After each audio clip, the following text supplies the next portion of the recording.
네, 오늘 시그널픽에서는 김종민 무소속 의원 모시고 자세한 얘기 나누겠습니다. 어서 오세요. 안녕하세요. 예, 새미래민주당 소속 의원으로 저희가 모셨었던 것 같은데 탈당 이후에 지금 무소속으로 활동을 하고 계시잖아요. 예. 무소속이면 되게 외롭고 쓸쓸하다고 뭐 많이 얘기를 들은 것 같은데 좀 어떻게 지내고 계신가요? 무소속이면 좀 쓸쓸하죠. 예, 근데 저는 우리 뭐 국회 분류상으로 무소속이지만 현장 소속입니다. 현장 소속. 예. 그래서 네. 제가 세종하고 네, 상임위는 산자위거든요. 예, 산자위에 우리 중소기업이나 스타트업들 현장에서 여러 가지 대화도 많이 하고 또 뭔가 문제도 해결하고 되게 바쁘게 정신없이 지내왔는데 네, 딱 계엄을 때리는 바람에 예. 모든 게 중단된 상태로 지금 한 두 달. 계엄이 터지는 바람에 예. 얼마 전에 의원님 인터뷰하신 거 보니까 민주공화연합의 필요성을 주장을 하셨더라고요. 네. 조기 대선이 있을 가능성이 좀 있다 보니까 이 얘기 하신 것 같은데 어떤 내용인지 그리고 지금 이 시점에 왜 민주공화연합을 얘기를 하신 건지 궁금해요. 그러니까 핵심은 연합 정치를 하자는 거예요. 예, 우리가 지금 윤석열 정치가 거의 이제 탄핵 지경에 이르렀는데 네, 윤석열 정치의 몰락이 그 원인이 뭘까? 어떤 점 때문에 국민들한테 이렇게 심판을 받는 것일까? 예. 지난 총선 때 아주 엄중한 심판을 받았잖아요. 그리고 지금 이제 계엄 이후에 탄핵에까지 이르고 있는 상황의 핵심은 저는 윤석열 정치의 가장 큰 문제는 독주 정치라고 봅니다. 독주 정치. 네. 그 윤석열 대통령이 제가 깜짝 놀란 게 야당을 포함해서 반국가 세력이라고 얘기를 하는 걸 보고 네. 야 이거 큰일 났다. 예, 그리고 국민들이 그런 걸 보면서 윤석열 정치에 대한 아마 믿음이 아마 다 떠나갔을 거라고 생각을 하고요. 뭐 사실 야당을 대하는 것뿐만이 아니라 네, 여당에 당 대표들도 여러 명 쫓겨났잖아요. 그러니까 심지어는 윤석열 한동훈이 거의 뭐 커플 아닙니까? 원래는 그랬죠. 그 한동훈마저도 같이 못 가는 거예요. 그러니까 이 정도 독주 정치는 제가 보기에는 본 적이 없어요. 그래서 그 독주 정치에 대해서 저는 이제 대한민국이 심판을 하고 있는 과정인데 네, 그러면 자, 그 대안이 뭐냐? 일단 지금 다수당이 민주당이잖아요. 그럼 민주당으로 탄핵을 지지하는 분들이 다 같이 옮겨와야 되잖아요. 예, 한 60% 정도 지지가 나와야 돼요, 지금. 네. 근데 40%밖에 안 나오잖아요. 나오잖아요. 그 핵심이 뭐냐? 민주당 독주도 국민들은 원하지 않는 거예요.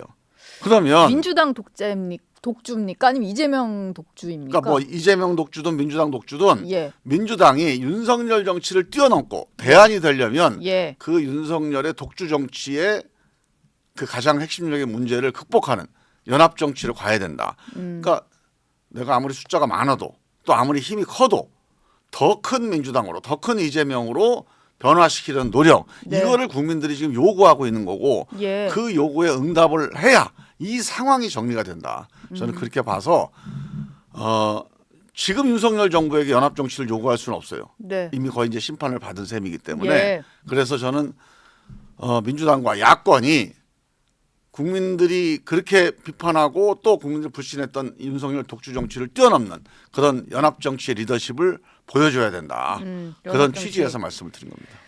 그러면은 지금 의석수 상으로는 결국 민주당이 키를 쥐어야 할 것 같고 민주당부터 변해야 할 것 같은데 이재명 대표는 지금 본인 중심으로 어떤 당 운영을 다 꾸려 놓은 상태잖아요.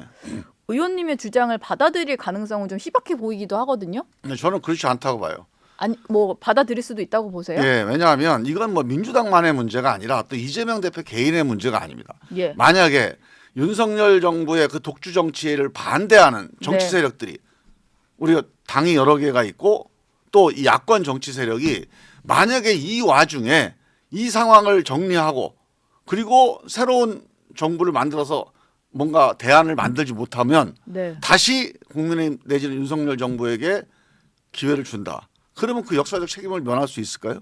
저는 이게 엄청나게 엄중한 숙제가 우리 앞에 놓여져 있어요. 예. 그래서 지금 평상시라면 이재명 대표나 또 민주당이 뭐 그냥 어떻게 보면 독주도 하고 또 뭔가 그 좀 뭐 일극 체제로 계속 간다 이런 비판을 듣고도 뭐 넘어갈 수도 있지만 지금은 그럴 상황이 아니라고 보죠. 그래서 저는 이재명 대표든 민주당이든 연합 정치에 대한 방향 또는 연합 정치에 대한 의지는 저는 반드시 그러니까 가져야 되고 가질 것이라고 저는 전망을 하고요.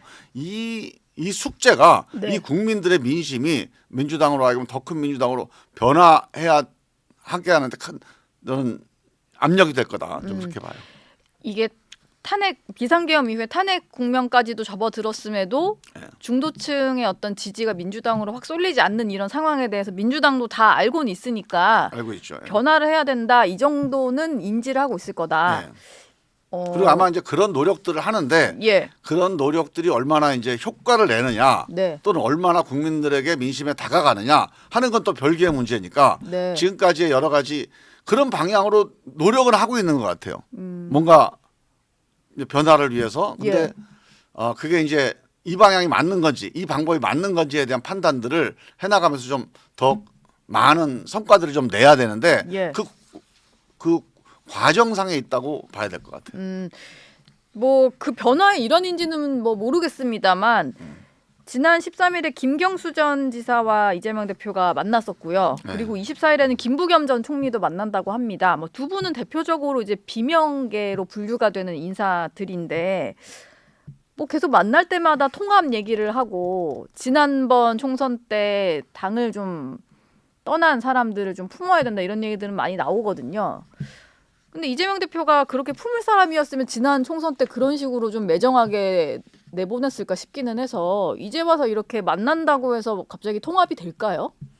근데 이제 지난 그 총선 때 총선 이전에 어떤 일이 있었느냐는 거는 정치라고 하는 건 결국은 뭐 정치인들 간의 이견도 중요하지만 예. 민심이 어떻게 보고 민심이 어떻게 판단하느냐를 중심으로 이루어지는 게 정치입니다. 네. 그래서 총선에서 저도 이제 그 당시에 이제 당을 나가셨잖아요. 떠나서 네. 이제 그 세종에서 출마를 했잖아요. 그때 뭐 민주당을 지지하는 수많은 분들이 이제 저하고 이제 대화도 하고 토론도 했어요. 네. 근데 많은 분들이 저한테 그렇게 얘기를 하더라고요. 그러니까 김 의원이 뭐 이재명 대표 문제에 대해서 또 민주당 운영에 대해서 뭐 쓴소리하고 비판하는 거에 대해 일리가 있는 얘기도 있다. 근데 지금 윤석열 정권이 저러고 있는데 예. 저 윤석열 정권을 심판해야 되는데 지금 민주당 또는 이재명 대표를 비판하는 것만 해서는 네. 지금 윤석열 정권 살려주는 거 아니냐. 예. 그런 점에서 자기는 동의할 수 없다. 저는 이 대화를 엄청 많이 했습니다. 현장에서. 네. 그리고 결국은 그 민심이 총선 결과를 또 만들어낸 거예요. 네. 뭐 민주당이 다 잘한다. 이재명 대표가 다 잘한다. 이 민심은 아니죠. 예. 하지만 그럼에도 불구하고 윤석열 정권 심판을 위해서 우리가 어디로 가야 되느냐 이런 판단을 한 거거든요. 네. 그래서 저는 그 총선 민심 위에 좀 이제 앞으로 어떻게 가야 될 거냐. 이젠 탄핵과 그 네. 이후에 또 새로운 정부 또 이 뭐 내란 상황을 정리해야 되는. 의원님을 찾는 전화가 지금 오고 있어서 예. 방송 이후에 좀 전화를 주시면 좋을 것 같습니다. 지금 방송 출연 중이신데 예. 저희가 네. 그래서 저는 이제 예. 지금 이 상황은 총선 이후에 그냥 민주당 중심으로 해서 그냥 편하게 가도 되는 상황이 아니고 예. 정말로 민주당 밖에 있는 사람들 또는 민주당에서 마음을 좀 그 거리를 두고 있는 그런 유권자들 특히 이제 중도층이나 2030 예. 이런 민심을 다 모아내지 못하면 이 상황 정리가 안 됩니다. 그래서 저는 예. 민주당이 이 상황을 네. 저는 되게 엄중하게 인식을 하고 있을 거고 또 엄중하게. 이렇게 안 되면 저는 탄핵도 쉽지가 않고 또 예. 정권 교체도 쉽지가 않다. 네. 이렇게 봐요. 제가 계속 듣다 보니까 의원님의 앞으로 행보가 조금 궁금한데 무소속이시다 보니까 얼마든지 좀 가능성이 있는 거잖아요. 그래서 혹시 그러면은 이런저런 지금 제안하신 뭐 민주공화연합 이런 이슈를 들고 민주당으로 다시 들어가실 수도 있는 거 아닌가 이런 생각이 문득 들었는데 제가 만약에 그 이제 이 가능성은 계엄이 없나요? 예. 아니었으면 네. 좀 시간을 가지고 또 원래 제가 그 새로운 선택을 하게 된 이유 중에 하나는 네. 민주당의 내부에서 이견도 있었지만 예. 사실 다당제 민주주의에 대한 어떤 그 뭐 신념이라고 그럴까? 또 다당제의 필요성 이런 것들이 또 자리를 잡고 있었는데 저는 그래서 그런 작업들을 위해서 뭔가 새로운 정치 개혁을 위한 토대를 좀 만들어 보겠다 이런 생각이 있었는데 네. 사실 또 대선이 갑자기 다가와 버렸잖아요. 예. 그러니까 훅 하고 대통령 선거가 들어오니까 이 과정에서 제가 총선 때 그 공약을 했었는데 하여간 제가 당 소속이 어디든 정권 교체를 위해서 같이 우리 힘을 합치겠다, 예. 힘을 보태겠다 이런 말씀을 드린 적이 있어요. 그래서 아. 저는 어떤 방향이 됐든 네. 정권 교체 그리고 새로운 민주 공화적 예. 새로운 정치 정부를 위해서 같이 좀 힘을 보태겠다 이런 생각을 가지고 있는데 아직 탄핵이 네. 마무리가 안 된 상태여서 예. 개인적으로 정치적인 행동을 뭘 어떻게 하겠다 이런 생각을 또는 뭐 그런 마음의 결정을 하거나 그런 건 아니에요 지금.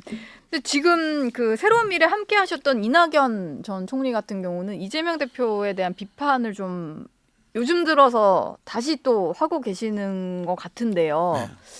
뭐 그 의견에는 좀 공감을 하시나요? 근데 이제 저는 뭐 저도 그 같이 함께 당을 했었고 예. 이낙연 대표가 너무 과도하게 그렇게 악마화돼 있다는 점에 대해서 또 뭐 공감도 하고 예. 그런 점은 있는데 저는 이제 이재명 대표도 뭐 문제가 있으니까 비판할 수는 있죠. 네. 그리고 민주당에 대해서 비판할 수 있는데 결국 그렇게 가다가 마지막 우리가 만나는 질문은 그러면 그래 이재명 대표나 아니면 민주당에 대해서 비판 그러니까 문제가 있는데 네. 그렇다면 이 윤석열 정부 또는 국민의힘의 예. 재집권을 허용할 거냐 이 질문에 대한 대답을 또 해야 돼요. 예. 그러니까 이 질문을 염두에 두고 저는 이제 우리가 어떻게 대응할까지 고민을 좀 했으면 좋겠다. 그냥 뭐 이재명 대표 일극 체제 비판하고 이재명 대표 중심의 어떤 민주당 독주를 비판만 할 게 아니라 정권 교체를 하려면 어떻게 해야 될지에 대해서는 좀 그렇죠. 고민을 해야 된다. 무조건 비판만 해서는 안 된다. 비판은 필요하고 예. 또 비판이 생산적일 수는 있어요. 하지만 그 비판 위에서 어떻게 힘을 합쳐서 어떻게 이 과제를 이 정권 교체를 이룰 수 있을 것인가 예. 여기에 대해서도 함께 고민을 해야 된다는 거죠. 이재명 대표가 최근에 얘기하는 걸 보면은 주 52시간 예외 근무 반도체 분야에 있어서 이게 좀 필요하다라는 얘기를 기업인들 만나서 했었고요. 물론 뭐 민주당 내부의 반대로 이게 뭐 빠지긴 했습니다만 그리고 상속세 완화 개편안 논의 필요하다. 특히 부동산 부분에 있어서 세부담을 해줘야 된다. 뭐 이런 얘기를 했는데 최근에 이런 정책적으로 이재명 대표가 하는 얘기를 보면 좀 공감 가시는 부분이 있나요? 아니면 저 사람 왜 저래? 왜 말 바꿔? 이런 생각이 드세요? 저는 이제 이런 정책적인 변화가 필요하다. 이거는 누구나도 공감할 것 같아요. 특히 현장에서 예. 쟁점이 붙어 있잖아요. 네. 문제 제기가 있으면 정치는 이거에 대해서 어느 한 방향이 아니라 양쪽 방향을 들어보고 고민을 하고 뭔가 가르마를 타야 될 책임이 있어요. 그래서 저는 반도체 분야의 주 52시간 문제 이거 필요한 쟁점이라고 봅니다. 네. 그리고 최근에 이제 뭐 우리 코스피 3천 얘기도 했잖아요. 근데 저는 뭐 이런 방향에서 정책적으로 이게 우클릭이 됐던 중도 지향이 됐던 어떤 선택을 하거나 고민을 하는 거는 전 필요하다고 보는데 네. 두 가지 점에 대해서 좀 문제 제기를 하고 싶어요. 두 가지 지점이요. 네, 일단 첫 번째로는 그 지금 이 정책을 부분적으로 변화시키는 것도 중요하지만 네. 경제를 살리고 예. 우리가 민생을 안정시키자. 뭐 코스피 우리 3천을 가자. 네. 여기서 더 중요한 게 좀 있다고 봐요. 예. 이 정치적 내전 상태, 이 정치적 내전 정치를 종식시키지 않으면 예. 저는 코스피 3천 가기 어렵다고 봐요. 네. 그래서 오히려 지금 다수당인 민주당이 또 그 민주당의 대표인 이재명 대표가 개별 정책들에 대해서 이런저런 의견을 내고 변화를 주는 것도 중요하지만 이 정치적 내전 상태를 어떻게 종식시킬 건지에 대한 리더십을 예. 이거를 발휘를 해야 됩니다. 여기에 대해서 국민들 신뢰를 얻어야 코스피 3천도 가고 민주당과 이재명 대표 신뢰도 생기는 건데 네. 이런 개별 정책들만에만 너무 이제 그 몰두하면 그게 해결이 안 된다. 예. 그런 점을 하나 말씀드리고 싶고요. 그다음에 네. 두 번째로는 이재명 대표 개인에게는 제가 좀 아쉬운 점은 이런 거예요.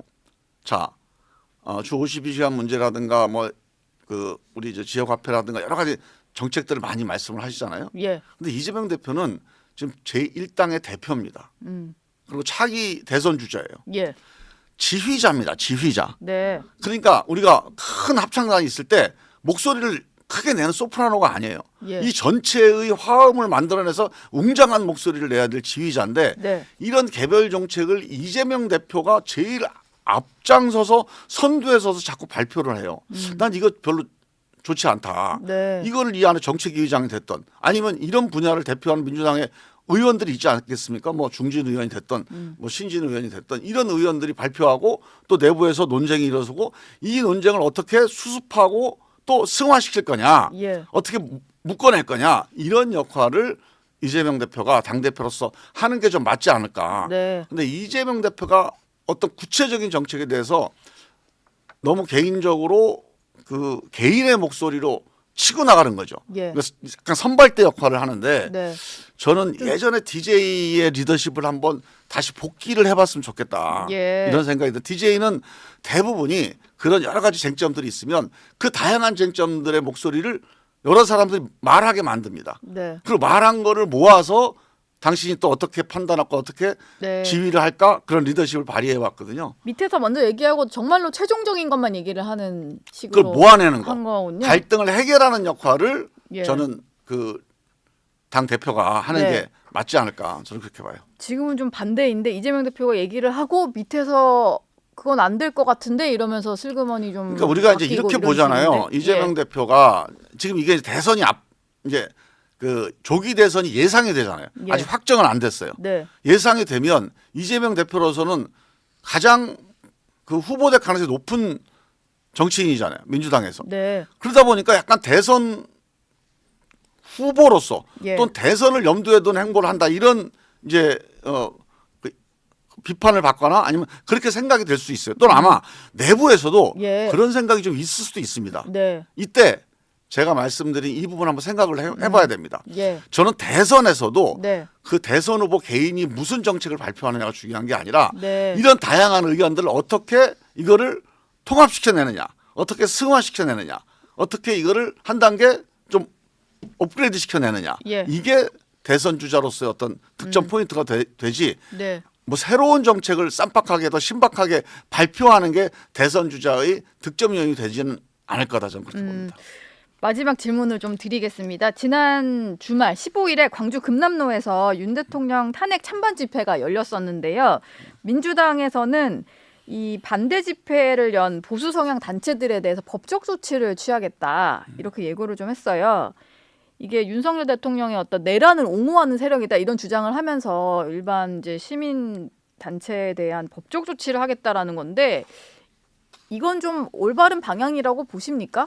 저는 일단은 뭐 그 조치 이전에 지금 광주 금남로에서 계엄을 옹호하는 집회와 그런 발언을 했다는 게 근데 잘- 이게 좀 정확히 말하자면 계엄 옹호라기보다는 그냥 탄핵을 반대하는 집회 정도가 맞는 표현 주최 측의 같아요. 의도가 그럴지는 모르겠는데 예. 실제 거기 발언을 보면 이 계엄이 정당하다, 네. 계몽령이다 예. 이런 발언들이 되게 많이 나와요. 예. 그게 금남로 현장에서 있었다는 그리고 거기에 일부 참가자들이 또 5.18을 편애하고 5.18 사진을 막 밟고 그런 사진도 있더라고요. 그래요? 제가 그래 근데 너무 전환길 강사 같은 경우는 5.18에 대해서 먼저 이렇게 그러니까 그 집회 민주주의를 전체가 만든 거다 그러진 않았겠죠. 했는데 예. 그런데 그런 집회가 열리다 보면 네. 그런 방향이나 그런 이제 문제들이 나타났는데 저는 그래서 국민의힘도 그렇고 그 집회를 주최한 분도 그렇고 적어도 광주에서 5.18을 폄훼하거나 예. 혹은 이 계엄을 옹호하는 그런 발언과 그런 방향의 집회는 그건 아니지 않나. 네. 저는 이 점이 다시 재발되지는 않아야 된다. 네. 그런 생각이 들고 국민의힘도 거기에 대해서 자꾸 옹호하고 민주당을 비판하는 데만 치중하지 말고 정말로 김종인 대표가 5.18 망월동 묘역 가서 무릎 꿇었던 그 자세가 아직도 유지되고 있는지 그런 점에 대해서 예. 다시 한번 좀 돌아봐야 될 거라고 생각이 들고요. 예. 저는 이 점에 대해서 비판할 수 있지만 네. 아무리 그래도 그분들이 잘못됐다고 얘기할 수도 있어요. 하지만 우리가 적대할 필요는 없다. 적대할 필요는 없다. 고발까지 할 필요는 없는 것 같다. 네, 그거는 저는 뭐 5.18 단체가 하든지 또는 예. 우리 뭐 민간에서 그런 뭐 움직임이 일어날 수도 있다고 보는데 정당은 이건 거의 내전 상태 아닙니까? 이 예. 내전 상태를 어떻게 통합해내고 그 반대자들까지도 승복시키느냐. 네. 이게 정당의 전 역할이라고 봐요. 알겠습니다. 지금까지 김종민 의원과 얘기 나눴습니다. 오늘 말씀 고맙습니다. 예, 감사합니다.